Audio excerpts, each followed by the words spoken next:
Kita jujur aja, setiap orang dari kita yang hadir di sini, apakah dia setiap hari bisa sedekah buat orang tuanya yang sudah meninggal?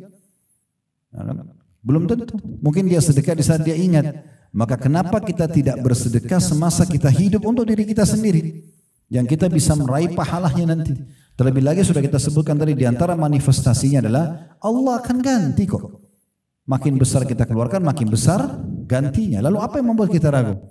Ingat perkataan Nabi SAW kepada Bilal tadi, saya ulangi lagi. Hai Bilal, sedekahkan dan jangan pernah kau takut kemiskinan dari Allah pemilik arsy yang agung. Allah akan gantikan, tidak usah khawatir.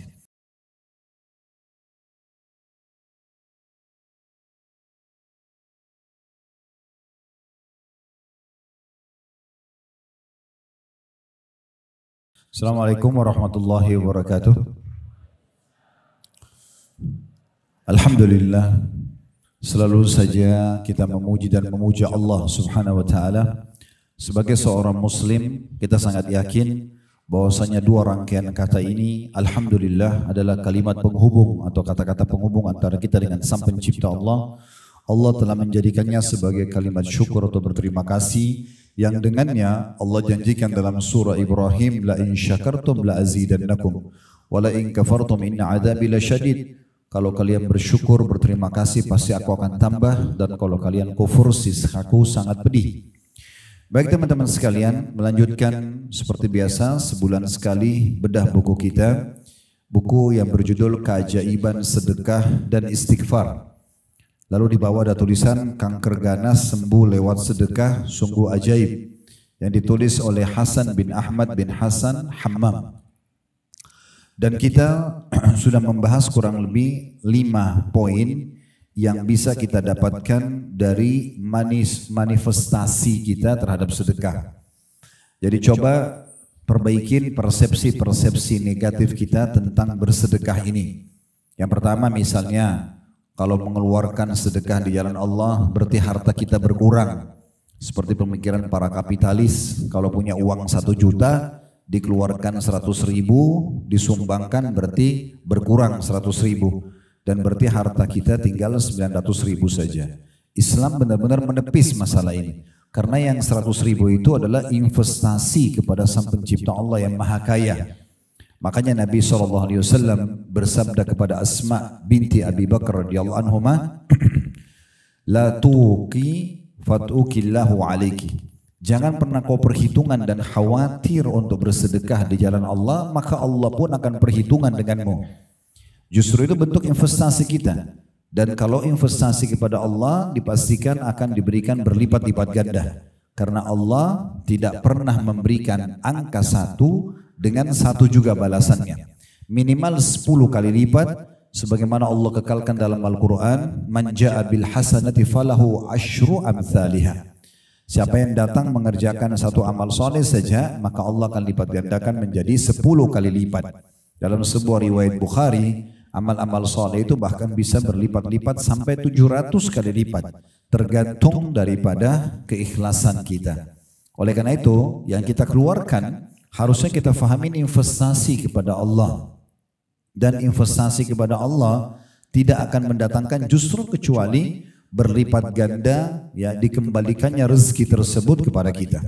Ini persepsi penting sekali. Yang kedua, dalam bersedekah kita harus memberikan yang terbaik. Jangan justru hal-hal yang kurang baik atau sisa-sisa kemudian kita menganggap kita sudah bersedekah yang maksimal.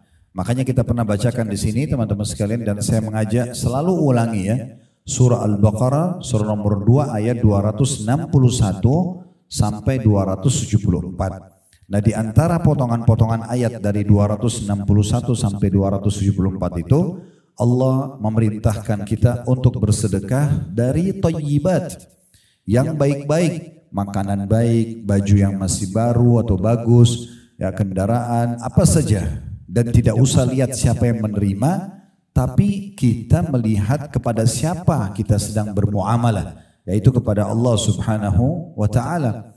Makanya Nabi SAW pernah berkata kepada Bilal radhiyallahu anhu pada saat Nabi sedang berkunjung ke rumah Bilal, kemudian Bilal mengeluarkan kurma yang sangat ranum, bagus sekali. Kemudian Nabi SAW mengatakan, apa ini Bilal? Kata Bilal, saya simpan ya Rasulullah dalam dua riwayat. Riwayat pertama, saya kalau ingin saya makan, karena ini kualitasnya bagus. Kemudian riwayat yang lain, saya simpan buat Anda datang. Jadi kapan Anda datang, saya hidangkan makanan khusus ini. Maka kata Nabi SAW, hai Bilal, sedekahkan. Jangan pernah kamu tahan. Dan jangan pernah khawatir kemiskinan dari pemilik singgasana yang agung. Maksudnya Allah subhanahu wa ta'ala. Sedekahkan hari ini. Besok urusan besok. Yang penting kita ikuti dengan keyakinan kalau Allah subhanahu wa ta'ala akan memberikan kepada kita balasannya. Jadi berikan yang terbaik. Tanpa harus melihat siapa yang menerimanya. Tapi bagaimana keikhlasan dan ketulusan kita dalam memberi. Yang ketiga, puncak daripada sedekah dan pintu kedermawanan justru kalau Bapak Ibu tidak menolak siapapun yang minta bantuan ataupun sedekah dari kita. Ingat, surga itu tempatnya orang-orang dermawan. Saya ingin mengingatkan kembali teman-teman sekalian di buku kita ini, karena kita sudah masuk di pahala sedekah dan buahnya dari halaman 9 sampai di halaman 18. Itu 5 poin sudah kita bahas ya. Namun sebelumnya ada di halaman 6 sampai halaman 7, saya ingin mengingatkan kembali, bisa dilihat di halaman 7-nya, Al-Fudail bin Iyad di paragraf yang kedua ya. Tentu saya tidak baca semua karena ini sudah pernah kita baca, tapi saya ingatkan kembali. Al-Fudail bin Iyad rahimahullah pernah berkata kepada orang-orang yang menerima sedekahnya. Mereka membawa perbekalan-perbekalan kita menuju akhirat tanpa upah sedikit pun. Hingga mereka meletakkannya di atas timbangan di hadapan Allah Azza wa Jalla. Jadi kalau di kacamata seorang muslim, kalau ada orang yang kita kasih makanan, pakaian, uang, apa saja, sebenarnya secara kasat mata mereka sedang menerima. Misalnya kita kasih 1 juta rupiah, dia terima uang 1 juta. Tapi uang itu akan dipakai sama dia habis. Tetapi dalam teori agama, kita tidak kehabisan uang yang 1 juta itu.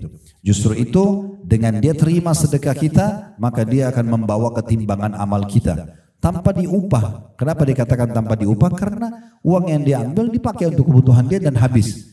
Tetapi nilai 1 juta itu akan dibawa ke timbangan amal pada hari kiamat nanti dan tidak akan dicatat 1 juta saja. Tapi bisa 10 kali lipat bahkan 700 kali lipat dan kelipatan-kelipatan yang banyak. Kemudian ada statement Ali bin Abi Thalib radhiyallahu anhu yang mengingatkan kepada kita. Ini masih di halaman 7, saya reviewkan aja. Beliau mengatakan ini tentang orang yang Allah bukakan. Misalnya Bapak Ibu sudah punya pekerjaan, sudah punya pendapatan. Maka harus tahu di pendapatan kita itu bukan hanya untuk kita sendiri. Tapi juga kita berbagi kepada orang-orang. Ada yang Allah wajibkan, ada yang Allah sunnahkan. Kata beliau, barang siapa yang telah diberikan satu harta oleh Allah, maka hendaklah ia menyambung kekerabatan dengannya. Cek mana kerabat-kerabat kita yang butuh bantuan, kasih, berbagi walaupun sedikit. Kemudian memperindah jamuan untuk tamunya. Kalau dulu kita cuma hidangkan segelas teh sama 1 potong kue, sekarang mungkin kita bisa berikan makanan lengkap karena memang uang kita sudah bertambah. Kemudian menolong seseorang yang membutuhkan, membebaskan tawanan. Ibnu Sabil maksudnya orang terputus jalan Bapak Ibu sekalian. Jadi kayak ada orang datang dari Surabaya ke Jakarta, dirampok di terminal atau di stasiun, lalu dia butuh uang untuk kembali ke kotanya misalnya. Ini contoh. Kemudian orang-orang fakir miskin, para mujahidin. Jadi ini semua yang harusnya dia tahu ada hak-hak mereka yang kita berbagi dari harta atau income kita. Kemudian beliau mengatakan, dan di poin lain, di sisi lain, dia harusnya sabar atas musibah yang menimpa hartanya. Ada orang utang tidak bayar, kita investasi ditipu, itu bisa terjadi. Itu ujian terhadap harta tersebut. Karena dengan perkara-perkara itulah dia akan memperoleh kemuliaan dunia dan akhirat. Yang terakhir saya reviewkan lagi, yaitu dari perkataan-perkataan salaf, perkataan Abu Hatim rahimahullah.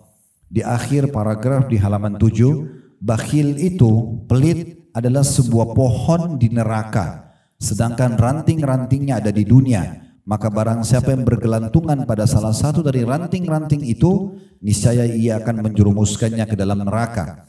Sebagaimana kedermawanan itu adalah sebuah pohon di surga, di mana ranting-rantingnya berada di dunia. Dan barang siapa yang bergelantungan pada salah satu ranting-rantingnya itu, niscaya ia akan membawanya ke surga, dan surga itu adalah tempat orang-orang dermawan. Ya, di situ ada tambahan di bawahnya, apabila salah seorang dari orang-orang soleh didatangi oleh seorang fakir, seraya meminta sedekah kepadanya, saya ulangi, apabila orang-orang soleh sebelum kita dulu, kalau kedatangan seorang fakir dan minta sedekah kepadanya, maka dia berkata, selamat datang wahai orang yang hadir untuk membawakan perbekalan kami kepada Rabb kami. Jadi memang mereka menganggap sedekah itu sebuah investasi yang sangat besar. Bukan justru untuk dihindari, tapi bagaimana dia jadikan itu sebagai sebuah program hidupnya. Tidak ada hari tanpa sedekah. Kita sudah jelaskan 5 poin teman-teman, manifestasi atau apa yang Bapak Ibu dapatkan kalau sedekah. Di halaman 9, sedekah adalah pensucian dan pembersihan, maksudnya dari dosa-dosa dan juga penyakit-penyakit hati. Makin sering kita sedekah, makin bersih hati kita. Karena kita mau berbagi dengan orang lain. Berarti sifat pelit sudah tidak ada, ya. Kemudian juga kita orang yang rutin bersedekah itu dipastikan sangat jauh dengan bab pencurian, manipulasi data, karena dia dasarnya suka memberi. Untuk apa dia ambil yang bukan haknya? Maka itu akan ada lahir dari manifestasi sedekah itu. Yang kedua, sedekah itu sendiri bentuk ketundukan kepada perintah Allah dan Rasulnya, maksudnya ibadah. Jadi akan dicatat pahala di sisi Allah Subhanahu wa taala, selain memang apa yang Bapak Ibu sedekahkan akan digantikan oleh Allah Subhanahu wa taala. Saya tidak ulangi lagi ini, saya cuma bacakan poin-poin dasarnya karena sudah kita bahas. Poin ketiga yang didapatkan manifestasi dari sedekah, seorang mukmin berada dalam naungan sedekahnya pada hari kiamat nanti. Nanti di mahsyar pada saat kita dibangkitkan Bapak Ibu sekalian, dan itu pasti terjadi. Karena rukun iman kita yang kelima itu adalah iman kepada hari kiamat. Satu paket di dalam itu, prosesi kematian, ruh kita dicabut, masuknya di alam barzah di kuburan, menjadi taman dari taman surga kalau dia orang beriman, atau lubang dari lubang neraka kalau dia orang kafir, munafik, musyrik.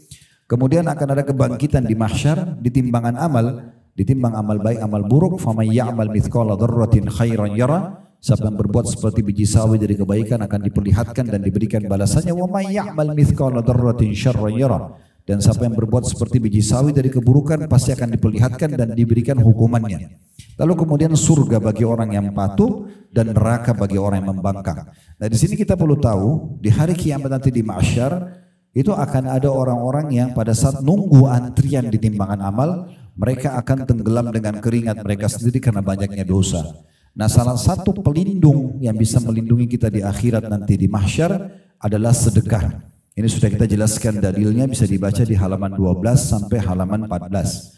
Kemudian yang keempat, kita juga sudah bahas pada pertemuan yang lalu, saya cuma ingatkan poinnya, sedekah itu dapat menghindarkan kita dari musibah dan menjauhkan kita dari kematian yang buruk. Itu bisa dilihat dalam riwayat Ibnu Abi Ja'ad di paragraf yang kedua di halaman 15 ya. Beliau mengatakan sesungguhnya sedekah itu menghindarkan diri dari 70 pintu keburukan. Lalu kemudian penulis mengangkat dalil tentang orang akan jauh dari keburukan, diantaranya musibah-musibah yang datang bisa menyusahkan dia atau kematian yang buruk. Diangkatlah hadis Nabi SAW, inna sadaqata la tudfi'u ghadab ar-rabb wa tadfa'u an mitati su'. Sesungguhnya sedekah itu dapat memadamkan amarah Rabb, karena kita buat dosa Tuhan marah. Ya, tapi bisa diredam dengan bersedekah dan menghindarkan dari kematian yang buruk. Ini sudah kita jelaskan. Kemudian yang terakhir kita jelaskan poin kelima pada pertemuan yang lalu, sedekah adalah tanda dan bukti dari iman yang benar. Maksudnya orang kalau mau bersedekah, mau berbagi pada orang lain, berarti itu bisa dinilai orang ini sudah beriman atau belum beriman. Karena Nabi SAW mengatakan as-sadaqatu burhan. Bisa dilihat di halaman 17 di paragraf terakhir, sedekah itu bukti nyata, maksudnya tentang keimanan seseorang. Baik, kita akan lanjutkan teman-teman sekalian pada kesempatan siang ini, semoga Allah berkahi dan Allah ikhlaskan niat. Poin ke-6 dan beberapa poin yang Allah mudahkan ke depan. Yang ke-6 yang Bapak Ibu bisa dapatkan sebagai manifestasi atau yang kita dapatkan dari sedekah yang kita keluarkan adalah sedekah itu sebagai tebusan bagi seseorang dari belenggunya. Ini disebutkan di halaman 18. Nanti akan kita jelaskan ya. Saya bacakan dulu. Belenggu seorang muslim adalah semua dosa dan kemaksiatan dirinya. Jadi maksudnya kalau dia bersedekah, justru itu sangat cepat untuk membersihkan dosa-dosanya yang bisa mendatangkan konsekuensi hukuman. Dan betapa banyak kita dibelenggu oleh dosa dan maksiat kita. Maksudnya rezeki tertahan, penyakit belum sembuh, permasalahan belum terpecahkan karena dosanya tidak berhenti dikerjakan. Dan seorang muslim sangat membutuhkan seseorang yang melepaskannya dari belenggu tersebut. Selain tobat, selain istighfar, ada cara yang efektif sekali yaitu rutin bersedekah. Dan di antara sebab-sebab yang membantu hal tersebut adalah sedekah. Nah, hadis ini Nabi Yahya pernah mengingatkan kaumnya tentang pentingnya sedekah dan Nabi Muhammad SAW menukil kepada kita supaya kita ambil sebagai pelajaran. Kata Nabi Yahya alaihissalam, wa amurukum bis sadaqah fa inna mathala dhalika kamathali rajulin asarahu al-adu awthaqu yadahu ila unuqihi wa qaddamu liyadribu unuqah faqala ana afdihi minkum bil qalili wal kathir fafadha nafsahu minhum. Saya meminta kepada kalian untuk bersedekah atau saya perintahkan kalian untuk rutin bersedekah. Karena yang orang rutin bersedekah itu adalah seperti orang yang ditawan oleh musuh dan mereka mengikat erat tangannya pada lehernya lalu mereka menghadapkannya untuk memenggal lehernya. Kemudian dia berkata, saya tebus perkara ini dari kalian dengan hartaku yang sedikit dan banyak hingga akhirnya ia menebus dirinya dari mereka. Jadi maksudnya dosa apapun Bapak Ibu sekalian yang kita lakukan, kecil ataupun besar, berarti sama kalau di alam manusia pelanggaran. Anda yang kerja misalnya di rumah sakit ini, apapun pelanggaran Anda lakukan berarti Anda tahu dan harus menyadari ada konsekuensi hukuman dari pelanggaran tersebut. Ya. Cuma bedanya alam manusia sama Allah Subhanahu wa taala. Allah Subhanahu wa taala punya sifat Ghafur, Maha Pengampun, Ghaffar yang suka sekali memaafkan hambanya yang memohon maaf walaupun berulang-ulang. Maka Allah Subhanahu wa taala memudahkan kita untuk terlepas dari dosa-dosa itu selain taubat dan istighfar dengan bersedekah. Rutinnya kita bersedekah menyelamatkan kita dari siksa Allah, ibaratnya seperti orang yang ditangkap oleh musuh, dibelenggu tangannya ke lehernya, diikat dan akan dipenggal. Tapi dia berhasil lolos dari orang-orang yang akan memenggal dia karena dia bersedekah. Dia menebus dirinya dengan harta-harta tersebut. Nah, sedekah yang kita keluarkan ibaratnya kita punya cadangan seperti ini. Yang kalau ada dosa yang kita lakukan, kemudian itu akan mendatangkan hukuman, sedekah itu bisa menepis hukuman tersebut. Jadi tolong teman-teman sekalian kalau kami sampaikan seperti ini jangan difahami timbal baliknya ya. Jangan Anda bilang, oh Ustadz bilang kita buat dosa, dosa itu bisa dimaafkan dengan sedekah. Udah saya buat dosa aja terus, nanti saya tepis dengan sedekah. Pertanyaannya adalah, apakah setelah buat dosa Bapak Ibu sempat sedekah? Mungkin pada saat lagi melakukan dosa itu meninggal. Belum tentu ya. Tapi fahami secara positif. Artinya rutinitas kita bersedekah, kalau ada dosa yang bisa mendatangkan hukuman, bisa dibatalkan hukuman tersebut karena sedekah kita. Kalau kita nggak ada dosa, maka dicatat sebagai tambahan pahala buat kita.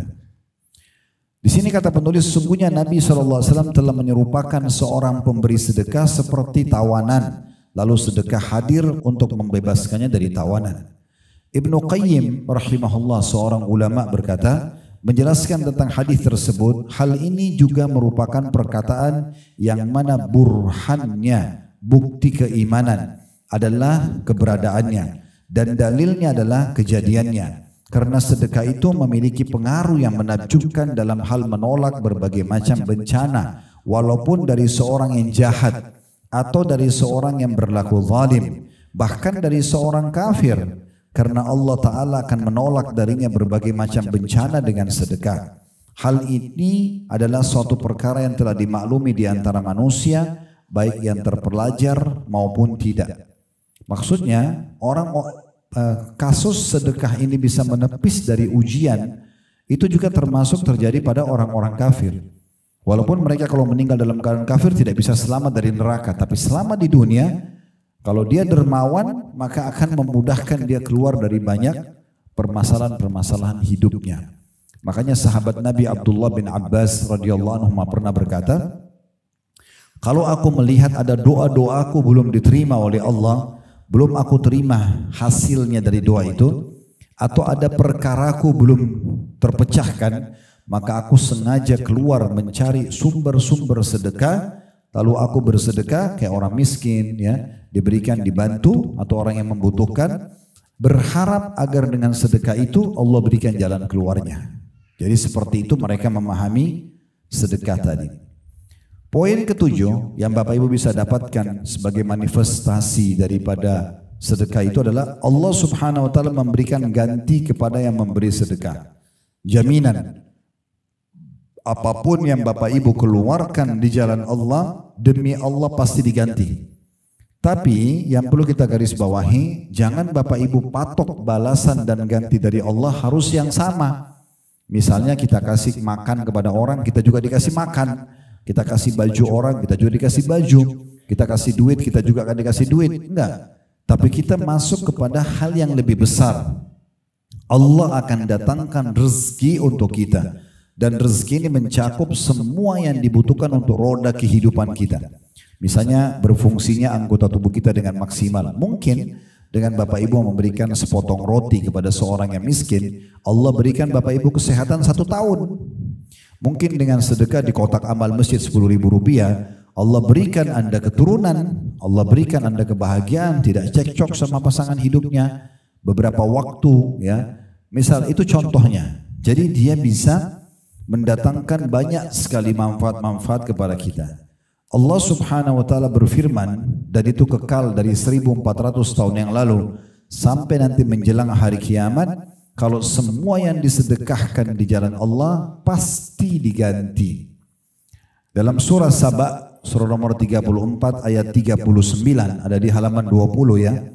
Allah berfirman, "Qul inna rabbi yabsutur rizqa liman yasha'u min ibadihi wa yaqdiru lahu. Wa ma anfaqtum min syai'in fahuwa yukhlifu wa huwa khairur raziqin."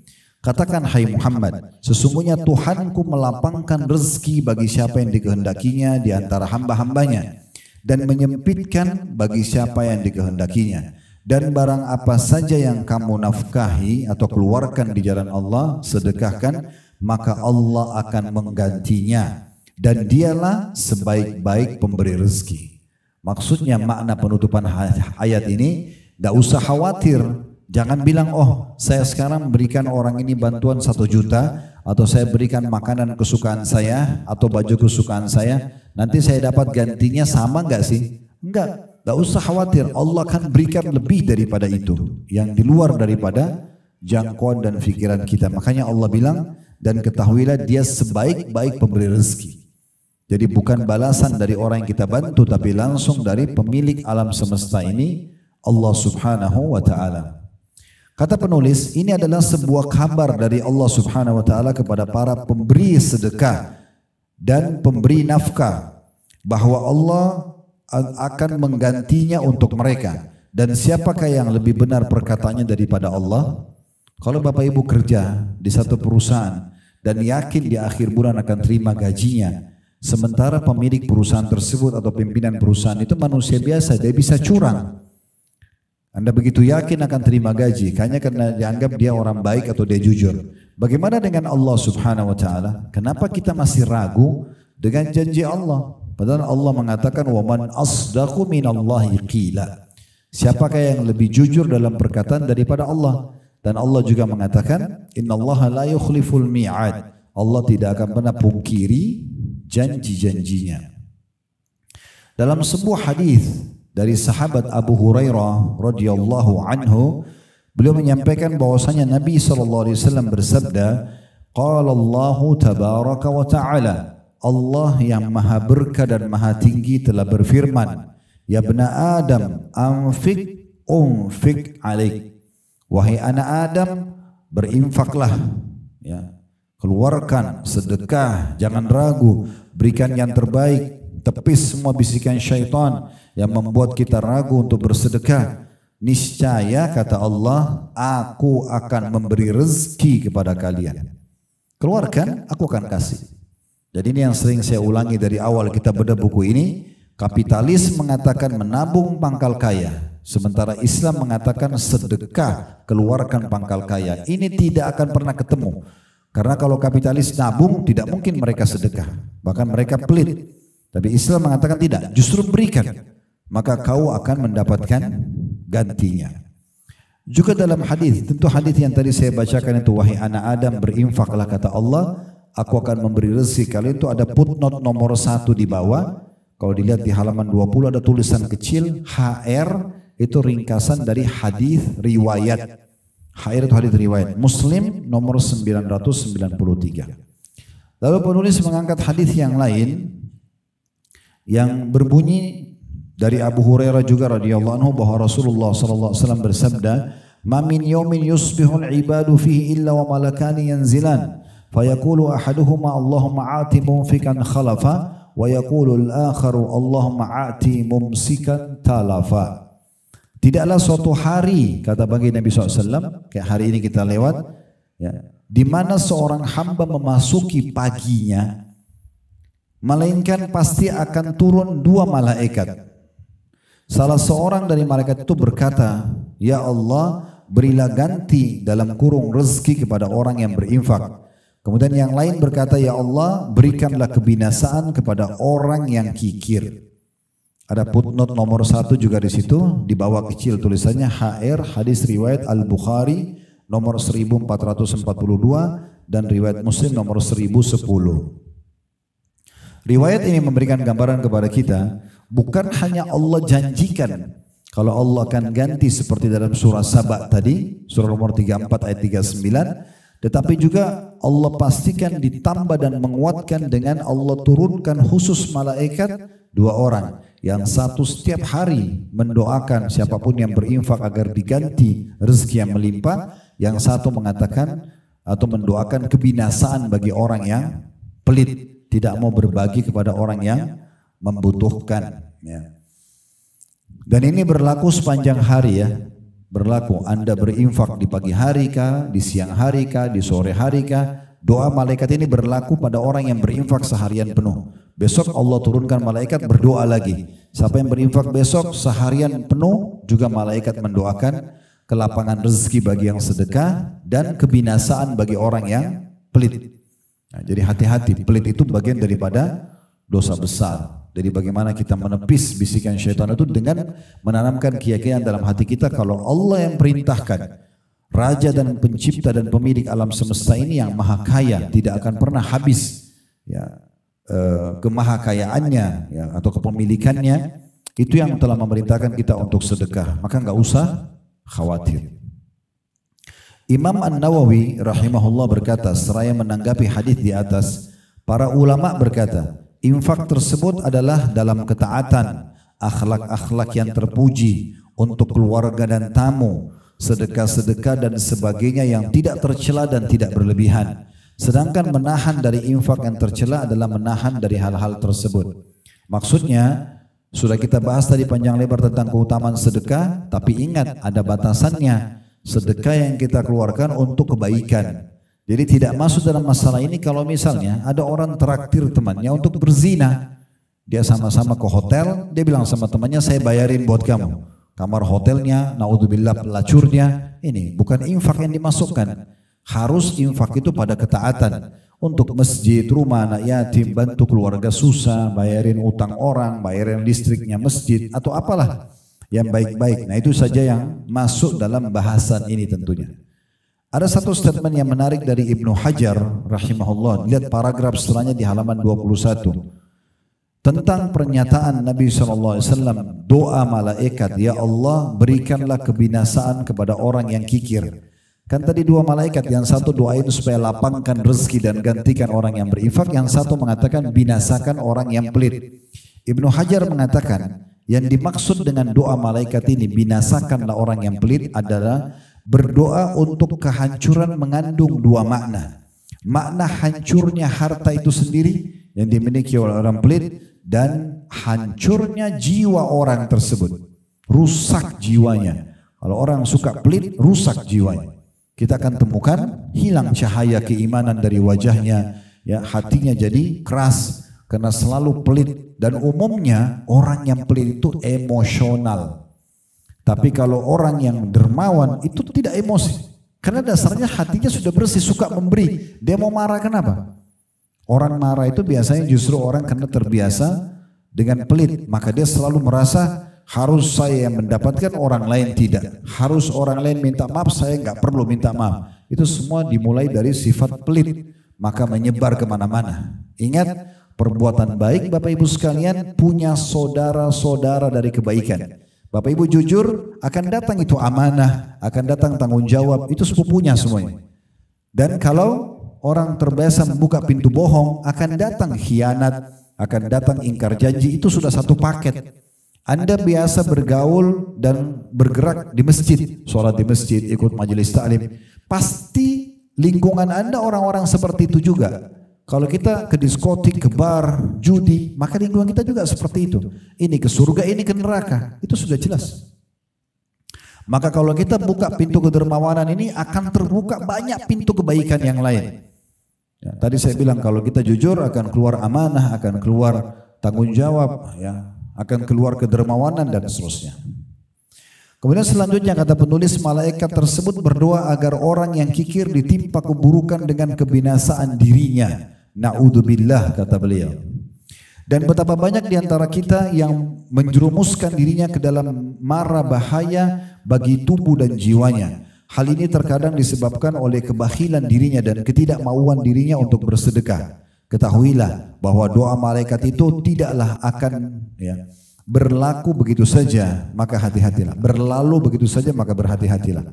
Maksudnya kalau hari ini kita lolos, kita sedekah, jangan sampai besok syaitan bisikin lalu muncul sifat pelit kita besok.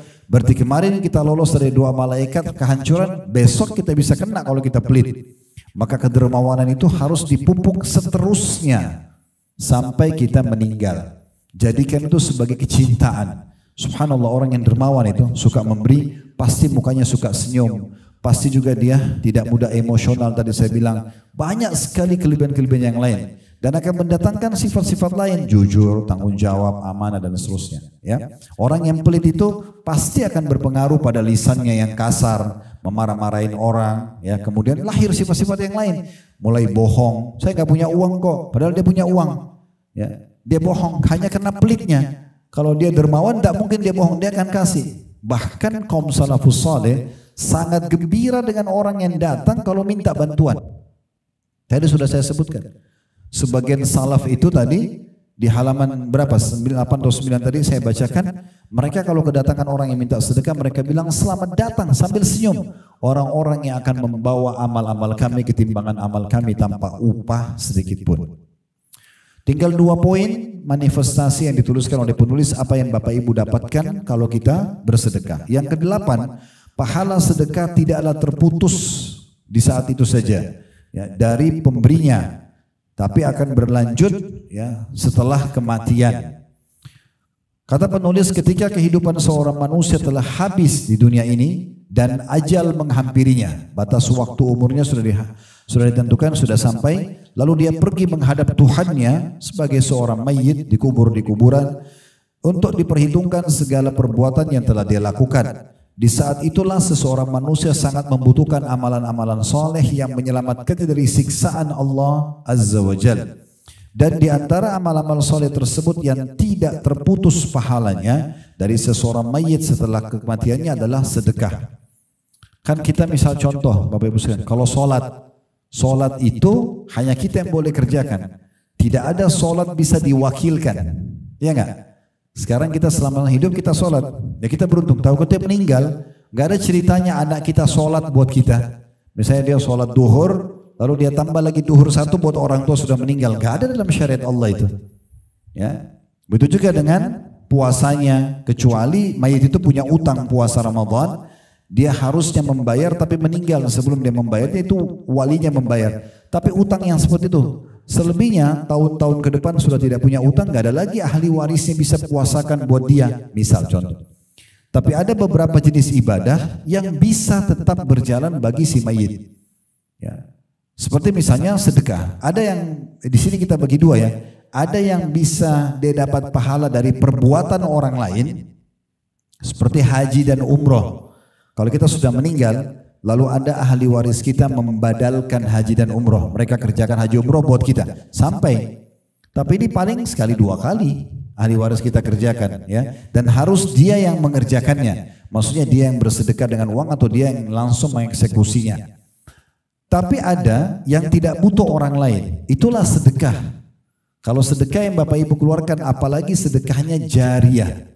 Maksudnya selalu berfungsi kayak wakaf tanah, pembangunan masjid, rumah anak yatim, jalanan, sumur yang terus berfungsi. Maka ini tidak ada pun orang yang membantu kita setelah kita meninggal, pahalanya tetap berjalan. Ini dalam bab sedekah.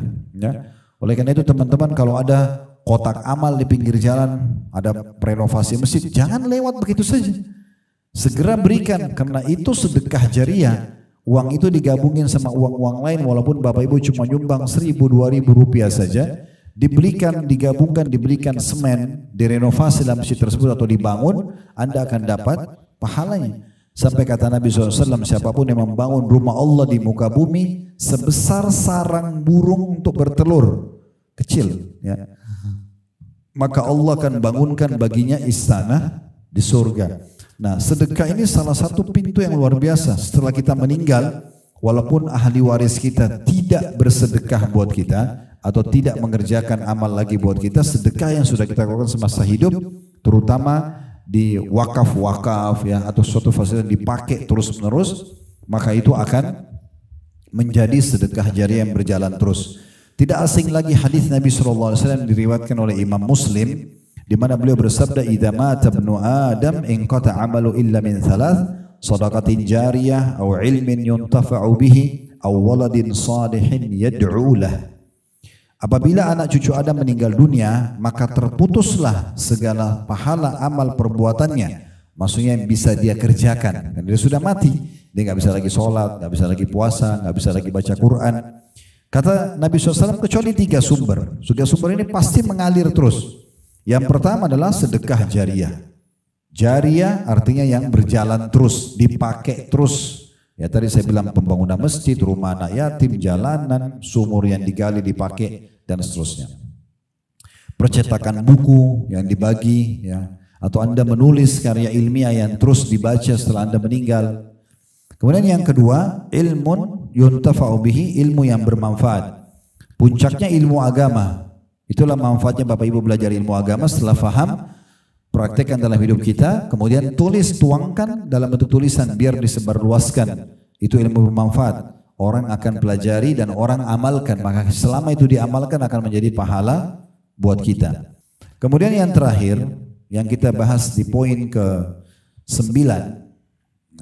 Maaf, ada paragraf yang belum saya baca di situ. Di poin 8 kata beliau di terakhirnya setelah menyebutkan hadis, maka perhatikanlah wahai saudaraku yang budiman tentang besarnya pahala sedekah dan keutamaannya serta keabadian manfaatnya hingga setelah kematian Anda. Nah, terus juga saya titik beratkan ya, kalau Bapak Ibu lewatin satu masjid, sudah nyumbang nih, kita sudah nyumbang tadi, udah taruh uang 10.000 pagi, kita pulang sore masih ada kota amal, sedekah aja lagi, tidak masalah. Jangan dibisikin syaitan, tadi pagi kan kamu sudah bantu, itu tadi pagi malaikat sudah catat, yang sore ini ada kesempatan kasih. Ingat teman-teman, kalau kita punya uang miliaran pun di rekening, kalau pas kita melihat malaikat maut nanti, harapan kita bagaimana Allah berikan waktu berapa menit saja supaya kita bisa bersedekah seluruh harta kita itu. Itu disebutkan dalam akhir surah Al-Munafiqun. Ya. Wa anfiqu mimma razaqnakum min qabli an ya'ti ahadakumul maut fa yaqulu rabbi laula akhartani ila ajalin fa asaddaqa wa akun minas salihin.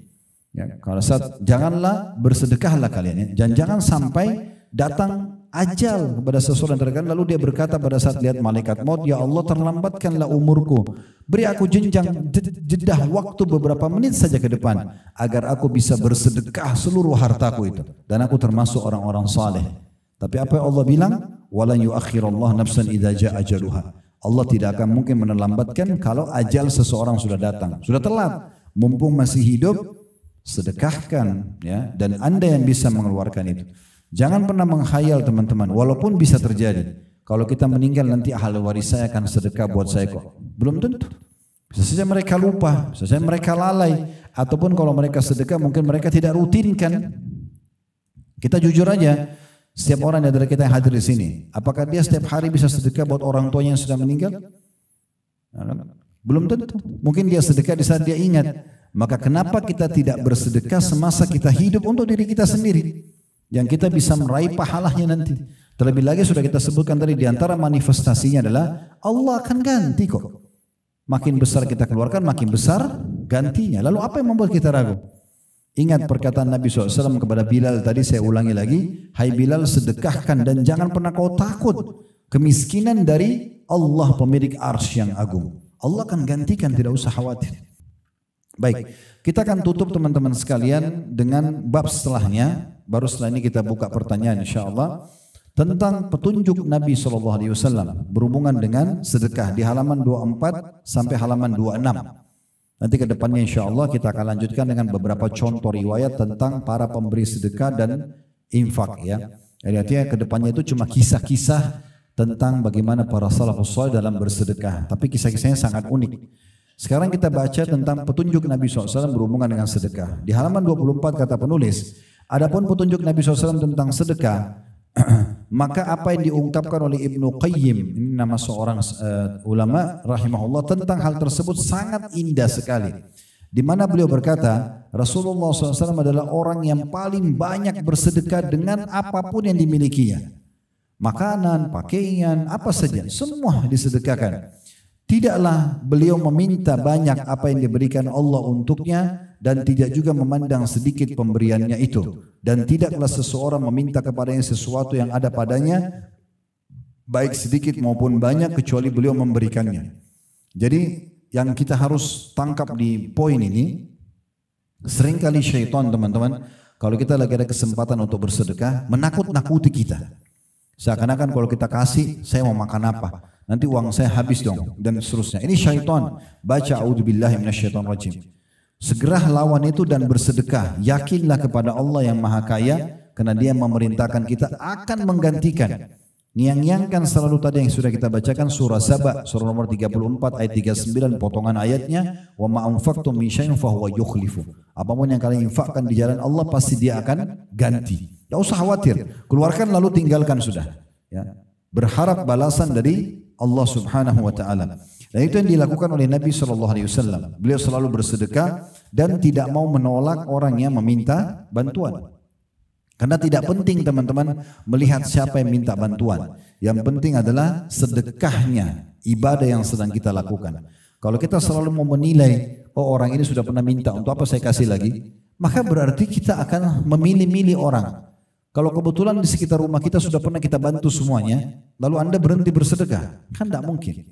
Tidak usah lihat orang yang terulang atau tidak terulang. Yang penting saya bisa bersedekah selama saya hidup. Ini kesempatan ibadah. Dan siapa tahu memang sedekah yang kita keluarkan adalah amal terakhir kita. Mungkin setelah itu kita meninggal dunia. Maka ditutuplah dengan amal yang baik.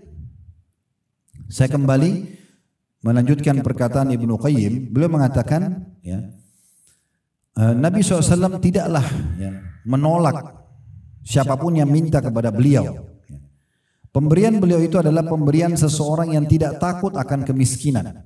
Jadi beliau kalau beliau ikutin dengan tidak ada kekhawatiran akan susah hidup karena bersedekah. Bersedekah dan memberi adalah perkara yang paling disukai oleh beliau. Kebahagiaan dan kesenangan beliau dengan memberikan sesuatu adalah lebih besar daripada kebahagiaan seorang penerima yang menerimanya. Jadi ini poin penting ya. Ibnu Qayyim menggambarkan bagaimana ketentraman jiwa Nabi Muhammad SAW. Beliau lebih senang memberi dan mengalahkan senangnya orang yang menerima. Kita bisa bayangkan kalau kita sedang menerima pemberian, bagaimana senangnya kita.